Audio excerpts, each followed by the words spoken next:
Bonjour à toutes et à tous, bienvenue à notre webinaire spécial USA, les clés d'une implémentation gagnante avec notre partenaire Altios. Je me présente, je m'appelle Rémi Chollet, je suis directeur commercial de l'unité des chargés d'affaires internationaux au Crédit Agricole Île-de-France. Aujourd'hui, je serai accompagné par, du côté Altios, Patrick Ferron, associé fondateur Altios et référent Amérique du Nord, Camille Garbolino, senior M&A analyst, pardon, Yasmine Duquesne, RH Project Manager, et du côté Crédit Agricole, Christine Adams, responsable internationale du desk Amérique du Nord chez Cassib, Slavena Nazarova, économiste USA, UK et Irlande chez Crédit Agricole SA. Lors de ce webinaire, vous pourrez poser vos questions tout en haut à droite sur votre écran. Vous avez un petit logo point d'interrogation.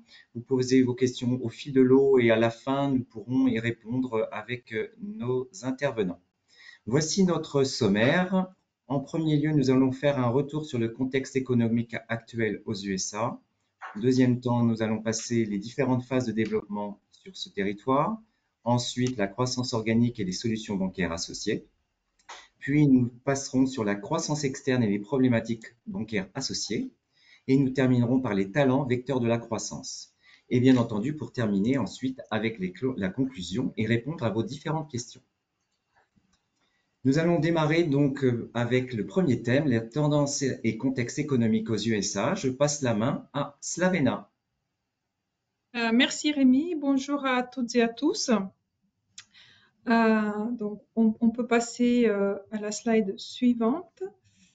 Dès son investiture, le président américain Donald Trump a engagé un changement brutal de politique commerciale, mettant fin à près d'un siècle de baisse progressive des droits de douane américains qui avaient jusqu'alors atteint parmi les niveaux les plus bas au monde.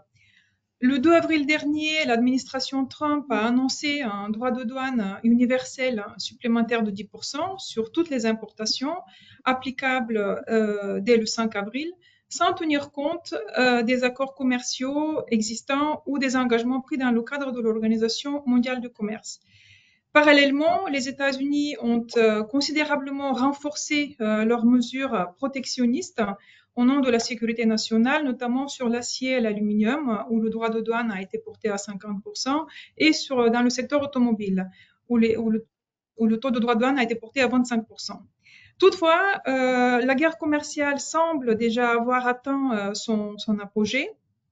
Après avoir culminé à environ 25%, comme vous voyez sur le graphique de gauche, le droit de douane américain effectif est progressivement redescendu à 13% grâce à diverses suspensions, exemptions et une désescalade du conflit commercial avec la Chine. Toutefois, comme on le voit sur le graphique de droite, la Chine reste la cible principale de cette politique. Néanmoins, là aussi, il y a de la désescalade. Le 13 mai dernier, les droits supplémentaires sur les importations chinoises ont été ramenés de 125% à 10%. Maintenant, temporairement, le taux effectif sur les importations chinoises à environ 30% jusqu'au 13 août 2025. Donc, on peut passer à la slide suivante. Donc, malgré cette relative accalmie récente, l'incertitude concernant la politique commerciale américaine demeure exceptionnellement élevée. Le caractère temporaire des suspensions en cours rend difficilement lisible l'atterrissage effectif des hausses des droits de douane, particulièrement en ce qui concerne les droits dits réciproques qui ont été annoncés le 2 avril dernier et qui ont été suspendus par le président Donald Trump pour 90 jours jusqu'au 9 juillet. Et des droits de douane dits réciproques dont, par ailleurs, la légalité est contestée sur le sol américain par le tribunal de commerce international. Toutefois, leur éventuelle mise en œuvre entraînerait une augmentation de 18 points de pourcentage du droit de douane effectif. Et selon les estimations de la Réserve fédérale, une telle hausse pourrait amputer le PIB américain de 2,5 points de pourcentage et accroître l'inflation sous-jacente de 1,6 points. Est-ce qu'on pourrait passer à la slide suivante, s'il vous plaît?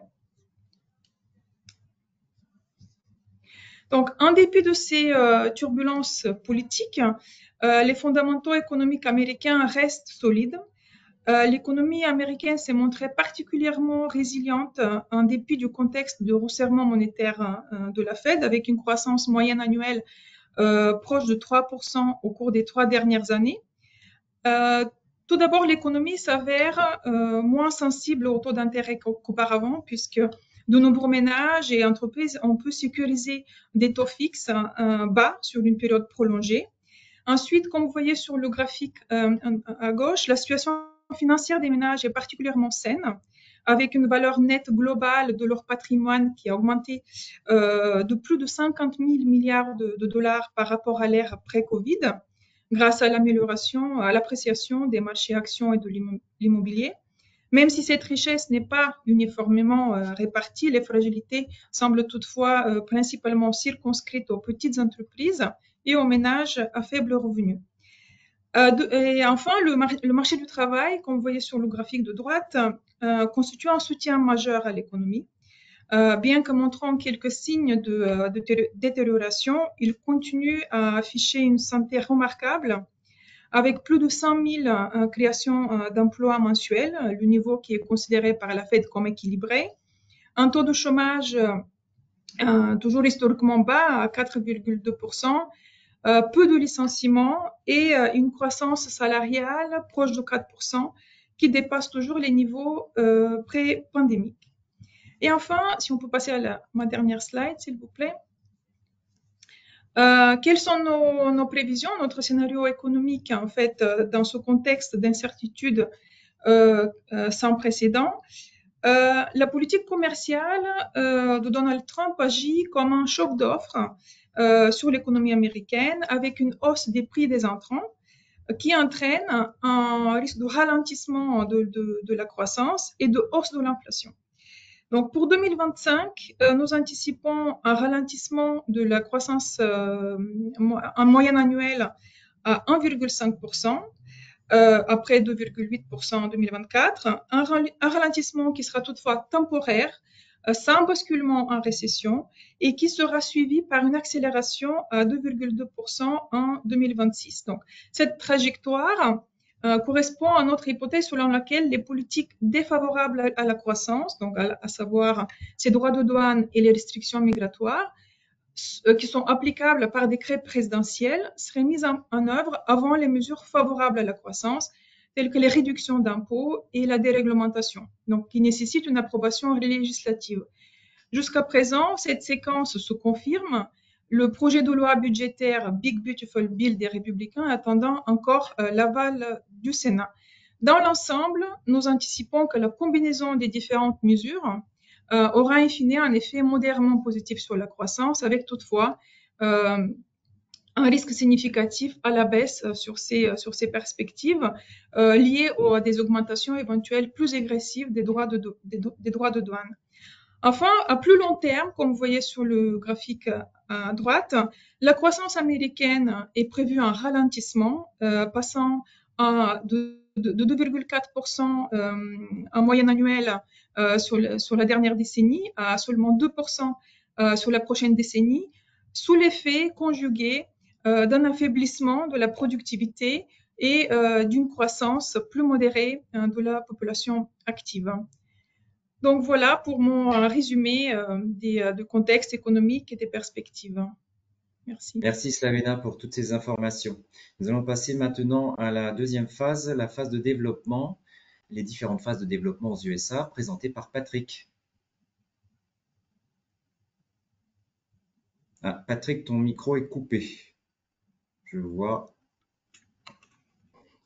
Bonjour à vous tous, c'est mieux comme ça. Donc Altios, nous sommes partenaires du groupe Crédit Agricole et de la Caisse Île-de-France pour accompagner les clients dans leurs projets d'implantation et d'expansion internationale. Et moi-même, je m'occupe de nos activités et opérations sur la zone Amérique du Nord. Voilà, c'est un partenariat extrêmement fort qui existe depuis une quinzaine d'années avec le groupe Crédit Agricole. Alors pour en venir sur cette présentation, cette intervention de ce jour, et c'est ce qui a été souligné précédemment, c'est-à-dire que On a affaire aujourd'hui à quelques éléments, des soubresauts, peut-être de l'incertitude, mais il faut aussi rappeler que le marché américain reste le premier marché mondial, et ça pour longtemps. On a regardé aussi les perspectives à 2030. Il faut voir aujourd'hui que le marché américain, d'un seul marché, vous avez l'équivalent de 5 PIB si vous réunissez le Japon, l'Allemagne, l'Inde, le Brésil et la France. Donc c'est un vrai marché, une vraie puissance économique qui fait signe aussi à toute entreprise qui souhaite, qui envisage des projets de développement international. Maintenant, il faut s'y préparer et on retrouve des éléments importants. Le marché étant immense, c'est aussi savoir par quel bout, comment l'appréhender. Ce n'est pas un marché unique au sens où on sont 50 États, on pourrait dire 50 pays, donc avec des modes de distribution qui peuvent être différents, des réseaux différents, des cultures différentes. Et ce qui est important en fait dans votre phase de préparation, c'est de pouvoir intégrer tous ces facteurs clés de succès.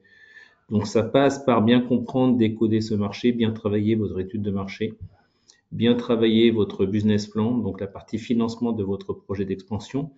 Et c'est aussi en lien avec votre maturité acquise à l'international. Si vous avez déjà des développements sur l'Europe, l'Asie ou d'autres marchés, ces développements vont vous servir aussi de tremplin pour ce marché américain, dans la mesure où vous avez une organisation qui existe dédiée à l'international. Et puis aussi, vous serez à même de pouvoir proposer des références qui vont rassurer vos clients et partenaires américains. Donc c'est extrêmement aussi important de pouvoir penser stratégie de développement US en lien avec votre stratégie globale de développement international. Un point important aussi, c'est un point que l'on observe, c'est que les entreprises françaises ou les entreprises étrangères qui réussissent sur ce marché, c'est qu'elles ont à un moment donné intégré la présence locale comme facteur d'accélération sur ce marché. Et c'est ce que l'on retrouve. Donc, pour reprendre ce marché, vous avez une phase initiale de croissance, de démarrage, stratégie et mise en place de vos premiers relais commerciaux. Et puis ensuite, pour schématiser, vous avez deux moyens de grandir. Soit vous le faites par croissance organique, soit vous le faites par croissance accélérée. La croissance organique, ça va être via le recrutement de collaborateurs avec des solutions éventuelles de portage où il n'y a pas besoin de créer une filiale tout de suite, soit par la création d'une filiale, et on va en parler un peu après. Et la croissance accélérée, c'est ce que l'on voit aussi aujourd'hui d'un certain nombre de clients qui veulent s'enraciner, mais pour pouvoir se doter de solutions locales, pouvoir produire, assembler, et qui vont aussi de plus en plus en fait accélérer par implantation, par acquisition. Emma, je te laisse la slide suivante. Donc les quatre grandes tendances que l'on observe aujourd'hui par rapport à ces 6 derniers mois, et c'est des choses que l'on retrouve dans l'ensemble des entreprises étrangères, notamment françaises. Ces premiers constats, c'est que les entreprises qui ont du chiffre d'affaires important, elles veulent consolider et sécuriser leurs flux.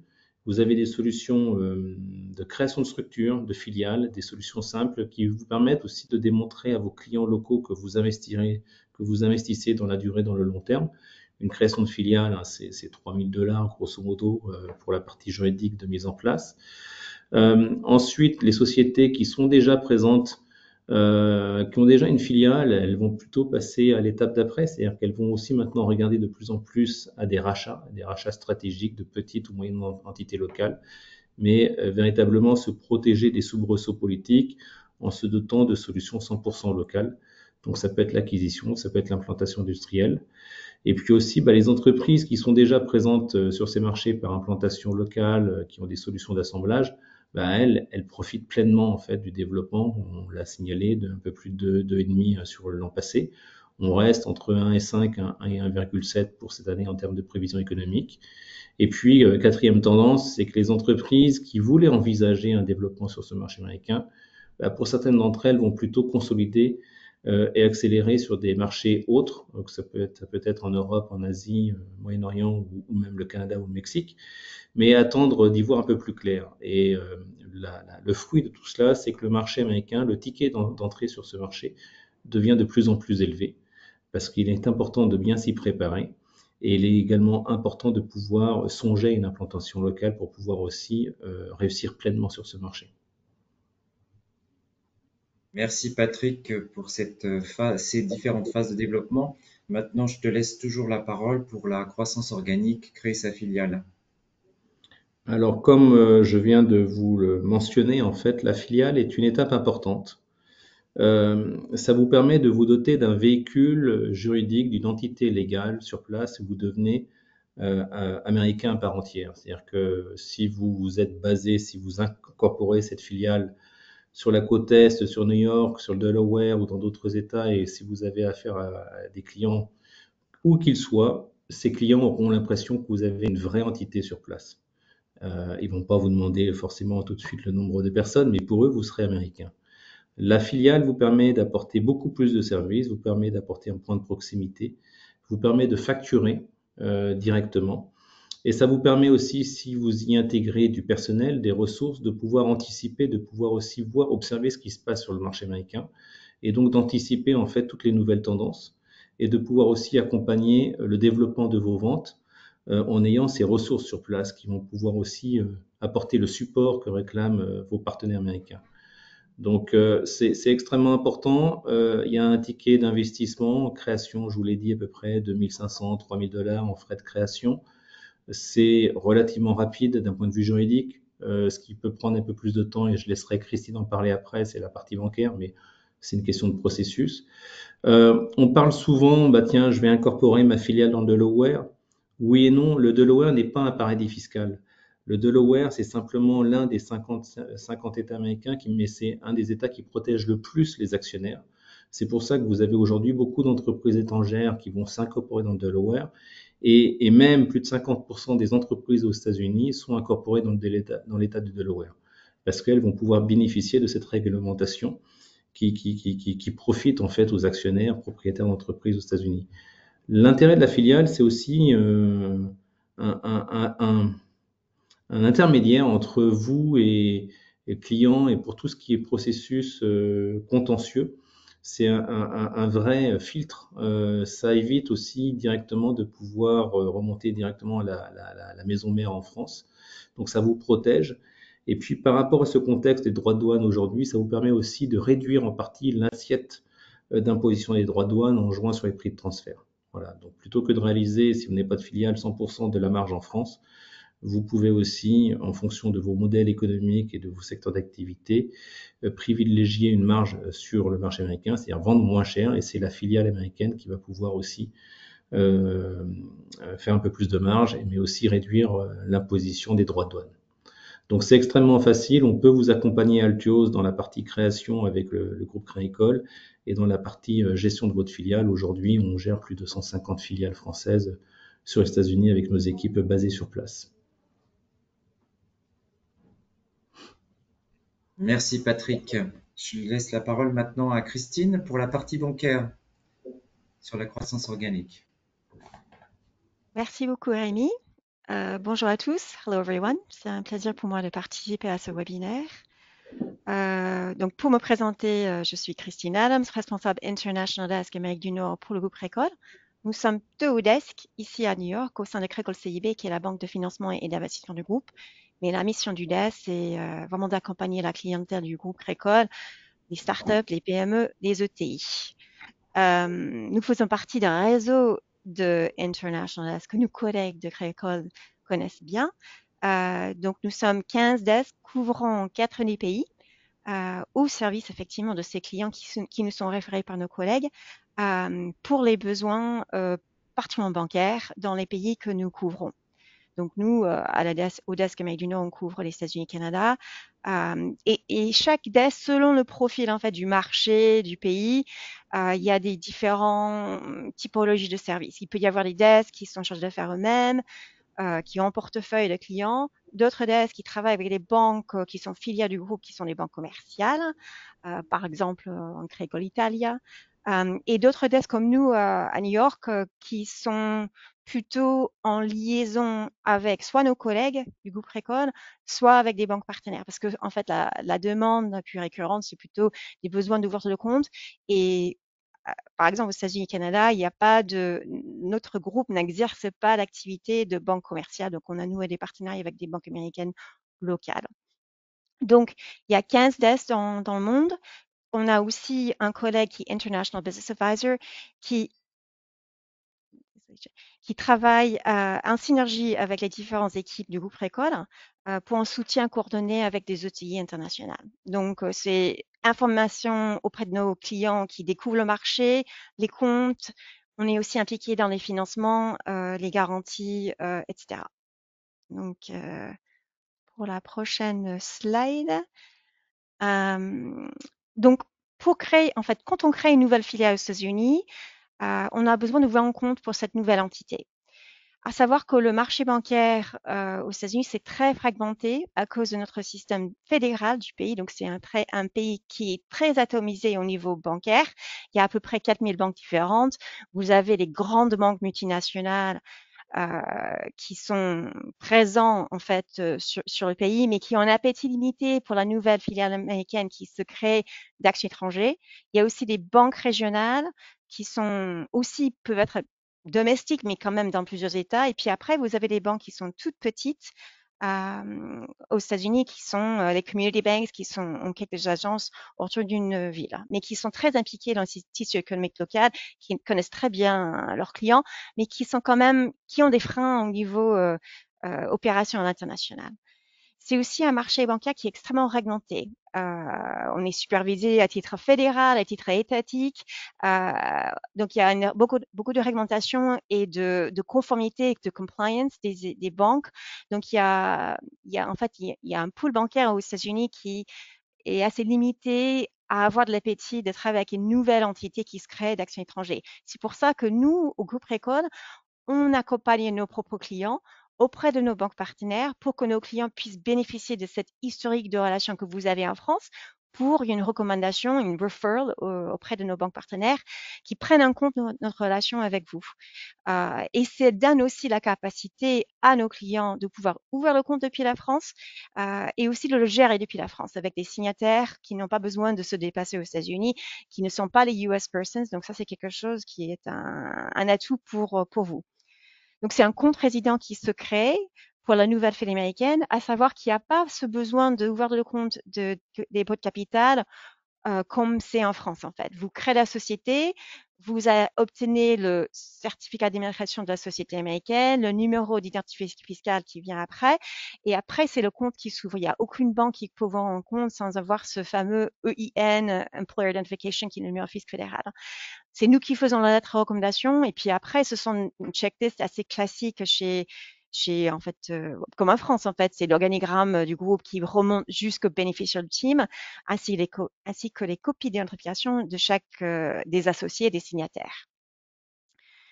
Et puis pour parler en fait, dire un mot sur le financement, qui est sur la prochaine slide. Donc, pour une première implantation aux États-Unis, il est souvent intéressant quand même de regarder le montage plutôt en France. C'est donc dans ce cas-là, dans ce scénario où c'est la société américaine qui demande un financement auprès du groupe Récolte, et ça peut se faire aussi peut-être au cas par cas avec BPI France qui peut cofinancer ou garantir. Donc c'est la maison mère qui obtient le prêt et qui fournit ses fonds auprès de la filiale américaine sous forme de fonds propres ou de prêts inter-entreprises. Et c'est donc un montage qui est plus facile, hein, parce qu'en fait, une banque américaine va quand même regarder le cash flow nécessaire pour avoir la preuve que l'emprunteur peut rembourser le prêt. Donc, toute nouvelle filiale sans historique de crédit qui est quand même très important dans ce pays pour prouver qu'on est bon payeur. Et puis, les banques américaines ne prennent pas en compte, en fait, l'historique crédit en France. Donc, c'est quelque chose qui est important à garder en tête. Et aussi, last but not least, le pricing, c'est généralement moins cher en France que par rapport aux États-Unis où les marges bancaires sont assez importantes. Il y a aussi des frais annexes qui peuvent être des honoraires d'avocats qui sont à la charge de l'emprunteur. Si par contre, quand même, on a des clients qui préfèrent que quand même la société américaine demande le financement, dans ce cas-là, nous pouvons référer auprès de nos banques partenaires qui vont demander une structure avec notre garantie du groupe Récolte sous forme de lettre de crédit stand-by. Donc, ils prennent en compte en fait le risque de notre groupe et dans ce cas-là, ils allouent un financement local. Donc, notre rôle de DES, c'est vraiment de conseiller notre investisseur sur les avantages et inconvénients des différentes solutions et de coordonner avec nos collègues du groupe Récolte et puis la banque américaine, l'équipe trade et le charge d'affaires pour la mise en place du Standby Letter of Credit s'il y a un montage qui se fait aux États-Unis. Merci Christine. Je rappelle à tous et à toutes que vous pouvez poser vos questions sur le petit bouton point d'interrogation qui se trouve en haut à droite de votre écran. N'hésitez pas, nous y répondrons lors de notre dernière intervention. Maintenant, nous allons passer à la croissance externe cette fois-ci. Quelle stratégie aux USA? Et je laisse la parole à Camille. Merci beaucoup Rémi. Bonjour à tous. Donc, l'idée de la croissance externe aux États-Unis, donc ce qu'on remarque globalement, c'est que l'implantation organique, elle peut s'avérer souvent longue, plutôt coûteuse, plutôt risquée dans certains cas. C'est là où la croissance externe peut devenir un accélérateur stratégique pour voilà, devenir local rapidement et gagner en crédibilité sur le marché US. Pourquoi, globalement, le contexte pour recourir à une acquisition? Donc, on observe beaucoup de barrières à l'entrée, c'est un marché très concurrentiel, difficile à pénétrer sans historique local. L'idée, c'est vraiment plutôt que repartir de zéro dans un secteur qui est assez fermé, assez verrouillé. Une acquisition permet de s'implanter rapidement avec un acteur donc déjà établi, avec déjà des clients, des licences, un réseau potentiellement.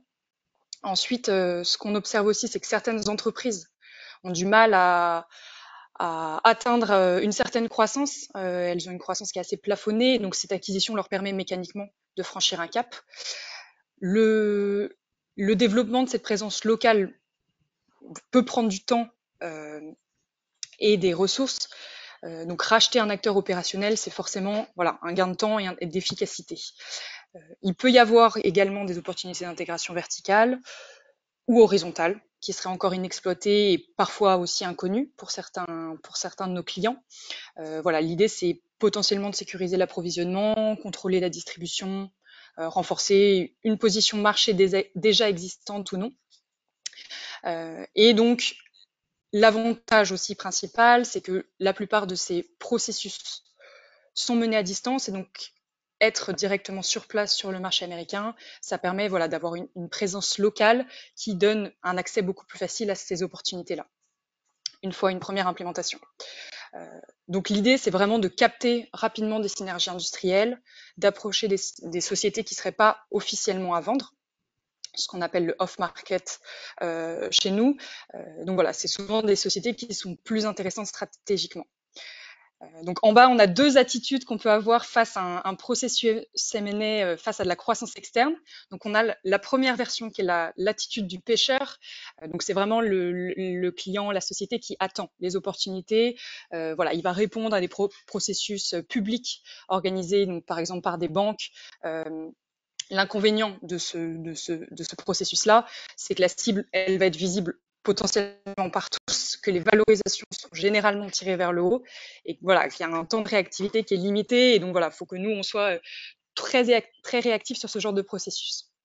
A contrario, donc on a la position plutôt du chasseur qui, lui, part vraiment activement à la recherche de cibles, y compris celles qui ne sont pas intéressantes officiellement à la vente. Donc voilà, notre conviction chez Altios, et c'est aussi ça qu'on propose, c'est vraiment les meilleures opportunités sont globalement hors du marché. Donc être chasseur, c'est aussi prendre cette initiative-là, anticiper potentiellement tous les cycles et voilà, et maximiser la création de valeur derrière.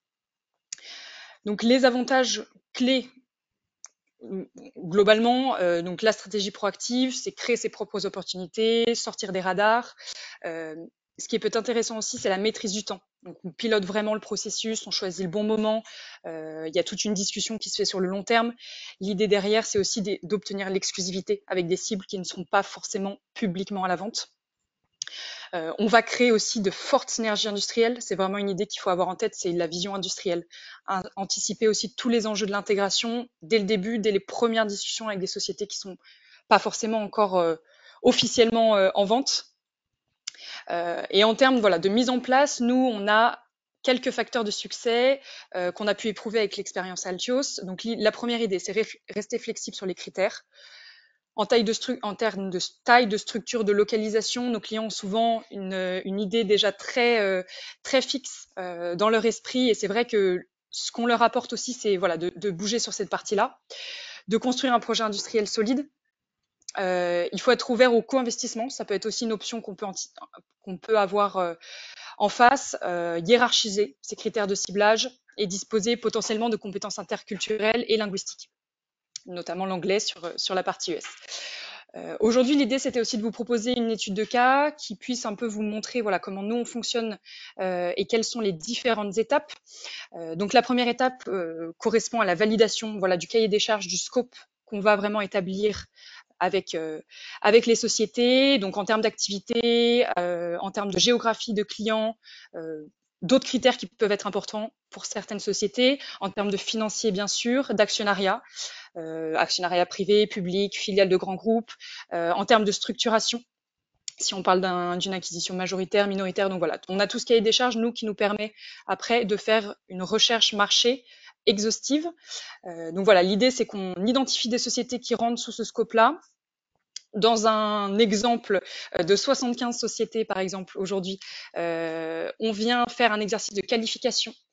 L'idée, c'est vraiment que notre client puisse nous dire, OK, voilà, on a ces sociétés-là, ces 40 sociétés-là qui sont vraiment pertinentes, pour lesquelles voilà, je vois un réel potentiel de réelle synergie à première vue. Et donc, c'est des sociétés que nous, on va qualifier A, et qui seront des sociétés que l'on va approcher dans un second temps. On aura un deuxième batch de sociétés qui sont plutôt qualifiées B, qui sont des sociétés non prioritaires, mais qui ont quand même un intérêt. Et ensuite, le troisième batch qui sera les cibles qualifiées en C, qui sont non pertinentes ou potentiellement hors scope. On vous a mis une petite notion du timing aussi. Ce suivi de qualification se fait quand même de manière très régulière, afin d'avoir des retours et de pouvoir aussi, nous, de notre côté, alimenter au maximum et suivre le processus et les critères qui peuvent en effet varier sur ce type de process. Ensuite, donc sur les sociétés qui auront été qualifiées donc en A, nous allons faire des approches de ces sociétés-là. Comme je l'ai dit au début, c'est des sociétés qui ne sont pas forcément en vente. L'idée, c'est voilà, d'effectuer un premier contact avec elles et potentiellement d'étudier leur intérêt à une potentiel partenariat. Et donc voilà, on vous a remis aussi en dessous, en bas, une idée du timing entre le début de la phase d'approche et la partie closing. Ce qu'il faut avoir en tête, c'est que c'est un processus qui peut prendre aussi du temps. L'idée, c'est vraiment de créer de la valeur, d'être sûr aussi de cet engagement des deux parties. Avec des sociétés qui sont pas forcément prêtes à être vendues. Voilà, il y a aussi toute une partie relationnelle forte à créer et parfois sentimentale quand on parle de sociétés familiales, historiquement familiales en face. Voilà. Merci Camille pour toutes ces informations. Je laisse la parole maintenant à Christine pour nous parler d'une partie bancaire sur les croissances externes. Merci Rémi. Donc, pour parler effectivement de ce scénario d'acquisition aux États-Unis, le desk, en fait, est souvent appelé en fait à intervenir. En fait, on a des demandes qui proviennent de nos clients qui font une acquisition ou qui ont fait une acquisition et ils se trouvent devant une banque américaine qui est la banque de la société cible qu'ils avaient acquis, qui n'est pas forcément bien positionnée pour accompagner nos clients entreprises d'action étrangère.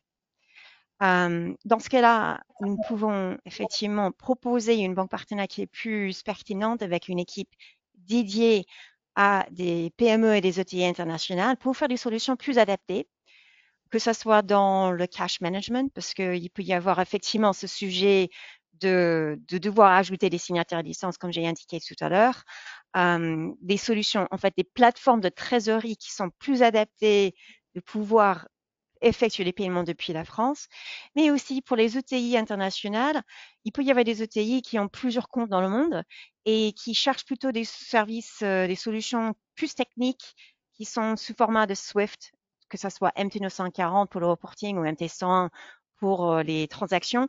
Il n'y a pas beaucoup de banques en fait américaines qui peuvent offrir ces genres de solutions auprès de nos clients. Il y a aussi le côté financement, comme j'ai indiqué tout à l'heure.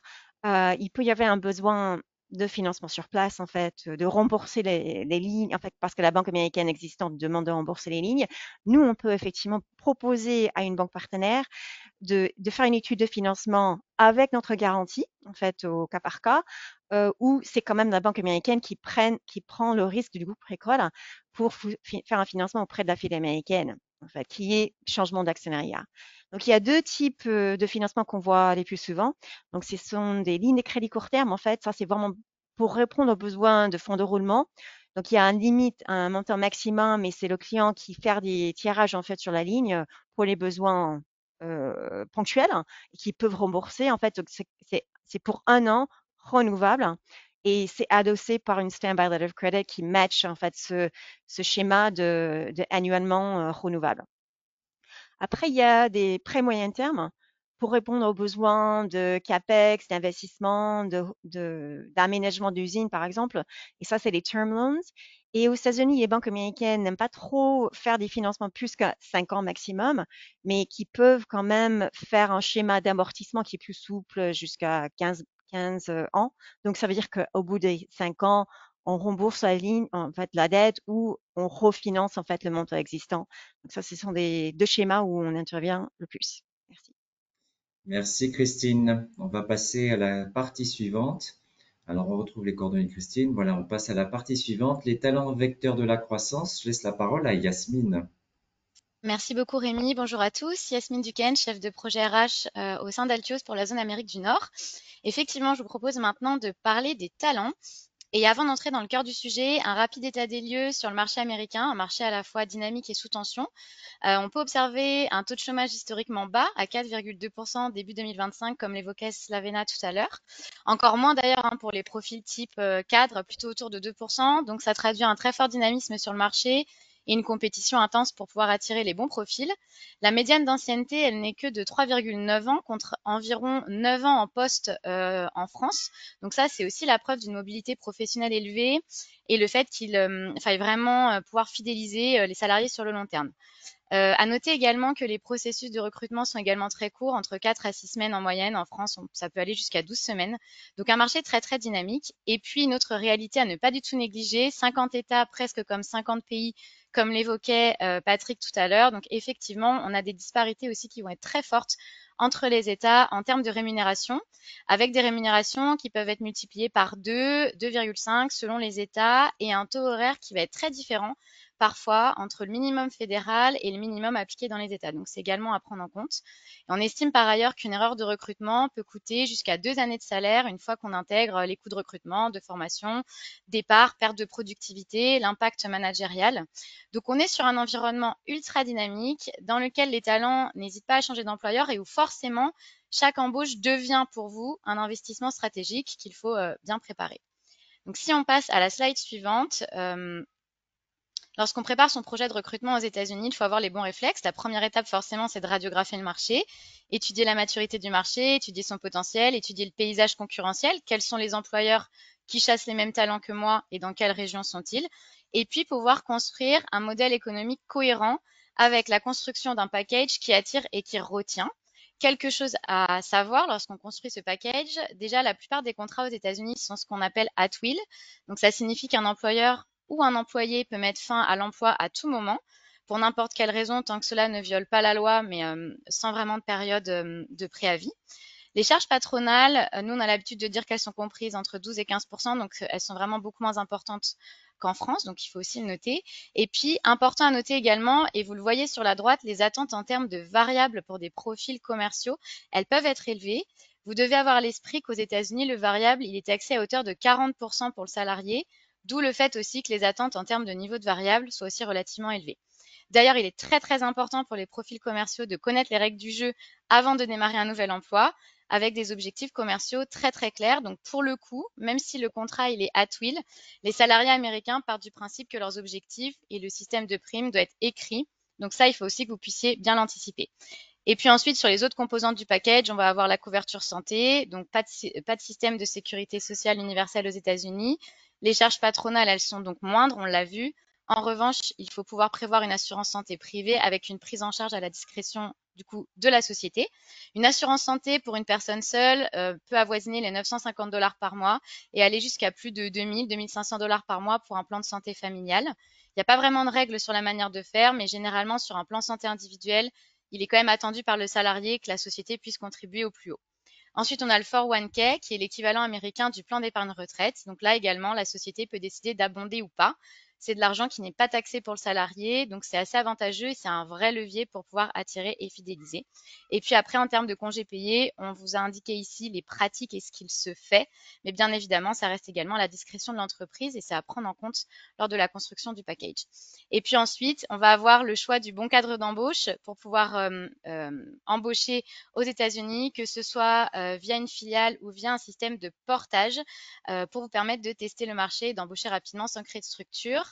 Altius peut vous accompagner sur ces deux niveaux de service, donc on sera ravis en tout cas d'échanger avec vous après. Et puis une fois que votre projet il est étudié et préparé, vous lancez votre recrutement. Je voulais revenir avec vous sur les conditions clés de succès aussi d'un recrutement et d'un onboarding réussi. Tout d'abord, sur le recrutement, c'est très important de mettre en place un process éclair, 4 à 6 semaines, ne pas multiplier les rounds d'entretien. Lorsqu'on a pris sa décision, pouvoir faire un dernier retour sur les 48 heures avec une proposition ferme assez rapidement. D'autant plus si le candidat est à l'écoute, qu'il a postulé et donc qu'il est en recherche active. On reste sur un marché très dynamique, donc il faut pouvoir être prêt à envoyer une proposition d'embauche rapidement. Et puis sur l'onboarding, très important aussi de le préparer pour éviter un turnover rapide. Et ce sera aussi le cas d'ailleurs sur une phase de post-acquisition pour pouvoir fidéliser. Donc nos conseils, c'est potentiellement de pouvoir proposer un kick-off en France pour permettre aux salariés d'avoir une première immersion au siège de votre société ou avec le management et ainsi de lui transmettre la culture d'entreprise. Mettre en place un plan 30, 60, 90, fixer des objectifs concrets pour les 30, 60 et 90 premiers jours. C'est une méthode qui est très répandue aux États-Unis et puis qui va cadrer la montée en compétences et privilégier un feedback hebdomadaire. Les salariés américains valorisent vraiment une communication directe et fréquente. Et puis, adapter son style de management. Le micromanagement, c'est quelque chose qui est très mal vu aux États-Unis. On va laisser l'autonomie aux salariés qui, de toute façon, sont orientés résultats. Et donc, ce qui compte pour eux, c'est pas vraiment le long terme, mais c'est bien le résultat à atteindre, surtout sur, encore une fois, des profils commerciaux. Et comme on le disait tout à l'heure, les attentes, KPIs, résultats doivent être formalisés dans des objectifs écrits et tout le monde doit connaître les règles du jeu. Et puis enfin, après l'embauche, on l'a vu, le marché de l'emploi américain étant très compétitif, les entreprises doivent pouvoir mettre en place des leviers de fidélisation efficaces. Ça passe par des augmentations régulières, généralement entre 3 et 5% par an. Fidéliser aussi via l'accès à l'actionnariat, via des possibilités de stock options. C'est un mécanisme qui est de plus en plus prisé. Sur tout ce qui va être carrière et mobilité, la mobilité verticale rapide, elle est attendue. Sans plan d'évolution, vos collaborateurs peuvent facilement changer d'employeur. Donc, c'est aussi quelque chose qu'il faut pouvoir proposer dès l'embauche ou même sur une phase post-acquisition. Mentorat, coaching externe, promotion surtout basée sur l'impact et sur les résultats et pas forcément sur l'ancienneté. Et puis, pouvoir proposer des projets de mobilité. Et enfin, sur la culture et l'engagement, grande flexibilité. Le télétravail, au moins hybride, c'est aujourd'hui une norme qui est attendue. Imposer le 100% présentiel, ça ne fonctionnera pas, ce sera un frein à l'attractivité pour vous. Et puis sur tout ce qui est RSE et impact, les talents évaluent de plus en plus les engagements environnementaux et sociaux des entreprises, surtout sur les aspects liés à la diversité et à l'inclusion. Donc chaque recrutement ou chaque projet acquisition slash RH post-acquisition doit être vraiment préparé avec rigueur et anticipation. On l'a vu, le marché américain est un marché dynamique, sous tension, sur lequel il y a un potentiel de croissance dingue, mais il faut vraiment pouvoir vous y préparer. Et en tout cas, on est là aussi pour vous accompagner. Et je passe la parole à Patrick pour conclure. En tout cas, merci à tous pour vos différentes interventions et Patrick va nous faire un petit mot de conclusion. Patrick, ton micro est coupé. Parfait. Déjà, merci à vous tous pour votre présence. Ce qu'on souhaitait, c'était aussi à la fois vous apporter notre retour d'expérience par rapport à ce marché américain. Vous voyez que côté Crédit-Agricole comme côté Altios, on a les capacités à vous accompagner pour structurer et renforcer votre expansion sur les États-Unis. On l'a dit, vous voyez, c'est un marché extrêmement important, marché d'avenir, marché présent, mais marché d'avenir. Et il est vraiment important que vous puissiez préparer votre feuille de route. On voit beaucoup d'entreprises en fait qui échouent par manque de préparation, qui considèrent qu'elles avaient déjà fait en partie leur analyse marché. Il faut vraiment se donner les moyens de faire cette étude, de pouvoir aussi organiser différents déplacements de votre côté pour pouvoir sentir, rencontrer, nourrir votre réflexion, exposer vos solutions, votre offre à des acteurs du marché, voir comment ils réagissent, comprendre leurs besoins et comprendre comment vous allez pouvoir créer la différence. S'entourer de partenaires, évidemment, parce qu'on agit un peu comme des guides, on est sur place, on a cette expérience, cette connaissance du marché, donc on va aussi faciliter votre intégration dans différents écosystèmes, différents réseaux. Vous trouvez les bonnes compétences, les bons experts, et c'est aussi beaucoup de temps gagné qu'on va pouvoir vous apporter. Le temps long, oui, on estime qu'il faut 2 à 3 ans pour pouvoir aussi amorcer un développement d'affaires. C'est-à-dire que vous avez les premiers mois, la première année ou les 2 premières années, vous faites vos devoirs, vous allez développer les premiers courants d'affaires, mais vous aurez gagné la partie à partir du moment où vous aurez une solution locale. Donc on le répète, hein, encore une fois, hein, c'est le fruit de notre expérience, 25 ans sur place. Mais les entreprises qui réussissent, ce sont les entreprises qui vont se donner les moyens d'augmenter leur chiffre d'affaires. Et ça passe par une solution locale. Ça peut démarrer par un commercial, un sales, un national ou regional. Ça peut être une solution juridique, une filiale qui va vous permettre aussi de matérialiser votre implantation et d'apporter encore plus de services. Et puis, il ne faut pas oublier que ce marché est aussi, vous n'êtes pas tout seul, vous avez des concurrents locaux et puis vous avez les concurrents du monde entier, parce que tous aussi aspirent à prendre une part du gâteau. Et se doter d'une présence locale, c'est ce qui va aussi vous différencier. Ça doit être une décision stratégique. Il est évident que ce marché va demander des investissements, va demander du temps, et ce projet ne pourra se faire que si la direction de l'entreprise est pleinement impliquée, ne serait-ce que dans déjà la décision d'investissement, mais également dans le pilotage de ce marché. Et l'investissement, on dit toujours, une fois que vous avez préparé votre budget, bah, en fait, vous multipliez par 2 ce budget et vous aurez à peu près les coûts réels en termes d'investissement. Mais voyez-le en investissement, c'est-à-dire que c'est une solution d'amorçage. Il y a un coût, mais c'est de l'investissement pour aussi préparer votre développement et votre expansion sur ce marché. Voilà. Il y a un point que je voudrais rappeler, c'est que la taille de ce marché fait que vous allez travailler avec beaucoup d'intermédiaires. On parlait des partenaires avocats, banques, comptables et autres, mais des partenaires commerciaux, que ce soit des importateurs, des distributeurs, des agents, des services marketing. Donc il faut aussi que dans votre analyse du marché, vous puissiez aussi identifier la marge que vous pourriez réaliser. Il faut aussi s'assurer que votre offre vous permette de réaliser des marges suffisantes pour pouvoir rémunérer l'ensemble de ces partenaires. Et c'est en apportant aussi des solutions financières, des dollars, que vous allez permettre à ces partenaires aussi d'être encore davantage intéressés par vos solutions. Voilà, on reste à votre disposition et je remercie encore une fois Rémi, toute l'équipe du Crédit-École pour cette présentation.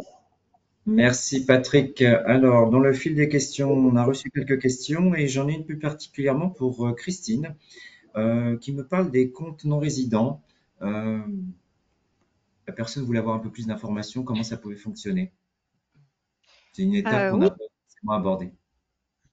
effectivement, on reçoit de temps en temps des demandes en fait de comptes non résidents pour la société française qui, qui veulent, qui veut découvrir un peu le marché US et de se faire payer. C'est un, c'est une demande qui est très... parmi les banques américaines, il y a très très peu qui s'intéressent à ce genre de compte parce que ça nécessite beaucoup plus de conformité, de KYC, connaître votre client. Ceci dit, nous avons une offre en fait via le groupe Crédit avec une partenaire qui est intéressée à ces genres de referrals de notre part parce que, et ça aide nos clients qui veulent tester le marché, ils sont pas encore prêts à créer une entité US, mais ça peut se faire en fait prochainement. Mais pour pouvoir encaisser les flux auprès d'un partenaire avec lequel ils vont signer, effectivement, ça donne accès au système bancaire américain sur un compte en dollars US, parce que ça permet à une société américaine de pouvoir payer domestiquement sur le réseau ACH, par exemple, qui est un peu notre CEPA local, au lieu d'un virement plus cher en France. Et donc, ça fonctionne un peu comme un outil de prospection pour nos clients. Merci. Merci Christine. J'ai une autre question, je pense qu'elle est plus tournée pour Camille. On me demande combien de temps au total il faut entre le début du process M&A et arriver jusqu'au closing. Alors, c'est une bonne question, assez variable. Alors, globalement, nous, ce qu'on voit, ça Dans les process les plus rapides qu'on a pu avoir, avec voilà, un marché assez petit, une géographie déjà très délimitée, on peut vraiment en étant vraiment très très impliqué, en y consacrant beaucoup de temps, réaliser une acquisition en 6 mois. Néanmoins, la plupart du temps, sur une acquisition US, voilà, avec quand même une certaine différence aussi culturelle, nous, ce qu'on voit le plus souvent, c'est une durée entre 1 an et 2 ans. Donc, une moyenne autour d'1 an et demi pour vraiment avoir le temps de creuser les synergies, vraiment rentrer dans des discussions vraiment industrielles. C'est la moyenne que nous, on observe aujourd'hui. D'accord, ok. Merci Camille. Une autre question pour Slavena. On nous parle d'inflation. Quelles sont les prévisions sur l'inflation aux US?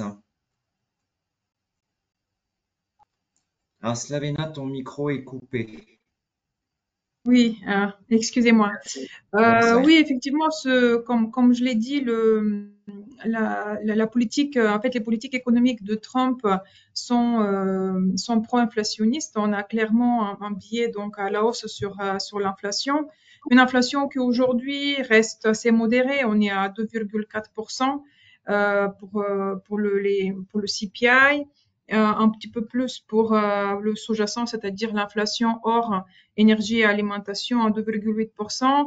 La trajectoire de désinflation, elle se poursuit, bien que de manière pas très linéaire sur les derniers mois. Mais sur les prochains mois, on table en fait ce sont nos stratégistes, hein, je précise, à CACIB qui font ces prévisions et qui sont je viens d'apprendre, ils tiennent quand même la première place mondiale en termes de prévision sur l'inflation US. Ils tablent sur une répercussion graduelle en fait des droits de douane sur les prix à la consommation en se basant avec un petit peu sur ce qui s'est passé lors du premier mandat de Trump. Donc, si on fait l'hypothèse de 10% de droits de douane supplémentaires, ils tablent sur une hausse de 80 points de base en fait dans les prochains mois sur le CPI, donc lié à ces droits de douane. Et donc l'inflation, elle atteindrait un pic un peu légèrement supérieur à 3%, 3,2% d'ici la fin de l'année, et pour l'inflation sous-jacente à peu près 3,5%. Mais en fait, les droits de douane, c'est un choc, comment dire, c'est un choc sur le niveau des prix qui est one-off, hein, qui est temporaire. Et comme l'inflation se calcule comme un glissement annuel, au bout d'un an, en fait, ce choc, il disparaît hein, du calcul du glissement annuel. Donc, l'année prochaine, à partir de juin-juillet, donc au cours du second semestre 2026, on devrait avoir une rechute, en fait, des taux d'inflation américains. Néanmoins, en termes de moyenne annuelle, on serait quand même encore à des niveaux assez élevés, à 2,7%, contre 2,9% en moyenne annuelle cette année. Donc, des niveaux encore élevés, et on voit que la Fed se montre plutôt prudente. En fait, on voit qu'elle freine ses baisses de taux. Et elle est dans un mode attentiste. Nous, on table sur encore 2 baisses de taux cette année, et après un taux de directeur stable pour l'année prochaine à 4%. Merci Slavena. Mais il y a aussi à prendre en compte les autres politiques économiques, donc la relance budgétaire, donc ces baisses d'impôts en fait massives qui risquent aussi de rajouter de l'inflation, plus les restrictions à l'immigration qui peuvent contribuer en fait à freiner la croissance de la population active, et donc participer à ce que le taux de chômage reste bas et avoir un marché de travail plutôt dynamique et sans trop de capacités non utilisées. Merci Slavena, merci pour ta réponse. Le temps passe. Je passe à une toute dernière question. Pouvez-vous nous en dire un peu plus sur le portage? Je pense que c'est plus Patrick qui va pouvoir répondre à cette question. Oui, bon, merci Rémi. Je laisserai Yasmine hein, si tu souhaites compléter. En fait, pour salariés du personnel aux États-Unis, vous avez 2 options. Vous avez une entité juridique Vous pouvez salarier ce personnel au sein de votre filiale locale, et on parle de gestion des salaires, gestion du payroll. Ou l'autre option pour les entreprises qui n'ont pas de filiale, ou parfois vous pouvez avoir une filiale, mais ça revient aussi un peu moins cher. C'est ce qu'on appelle le portage salarial. Donc Altios en fait sert de véhicule et va recruter des collaborateurs pour le compte des clients du Crédit École. Et on va en fait rattacher ces personnes à Altios US, et on a des personnes au sein de notre équipe de New York qui va apporter en fait toute la partie gestion salariale avec la partie assurance santé, la partie 401k s'il y a besoin. On va également intervenir en amont dans la structuration du salaire, l'habillage du salaire par rapport aux fixes et aux variables, et tout ce qui va permettre aussi à l'entreprise de pouvoir retenir ou attirer plus facilement ses salariés. Donc on apporte ces solutions depuis une quinzaine d'années. Et puis on travaille pour de nombreuses entreprises françaises, que ce soit de la petite PME ou des grands groupes, mais qui n'ont pas vocation ou qui recherchent une solution extrêmement souple en fait, pour pouvoir aussi se développer sur ce marché. Très clair. Merci Patrick. Et tu as tout Je dit, tiens à vous Patrick. remercier tous. Ah pardon Yasmine, tu voulais ajouter, excuse-moi. Vas-y, vas-y. Non, je voulais rajouter parce que Patrick voulait potentiellement me laisser la parole, il a tout dit. Ah, parfait. En tout cas, merci à toutes et à tous, à nos intervenants et à vous derrière votre écran d'avoir participé à notre webinaire dédié sur l'implantation aux USA. Vous allez voir apparaître dans un instant mes coordonnées et les coordonnées de Léa Roux, qui est notre interlocutrice Altios dédiée pour la Caisse Île-de-France. Vous pouvez vous rapprocher de vos chargés d'affaires internationaux Crédit Agricole Île-de-France ou directement vers moi pour pouvoir organiser des rendez-vous si vous avez des intérêts ou des projets. Voilà, n'hésitez pas et on vous attend avec plaisir pour vous accompagner sur les USA. Merci à tous, passez une bonne fin de journée. Au revoir. Au revoir. Merci beaucoup. Merci, au revoir. Merci, au revoir. Au revoir.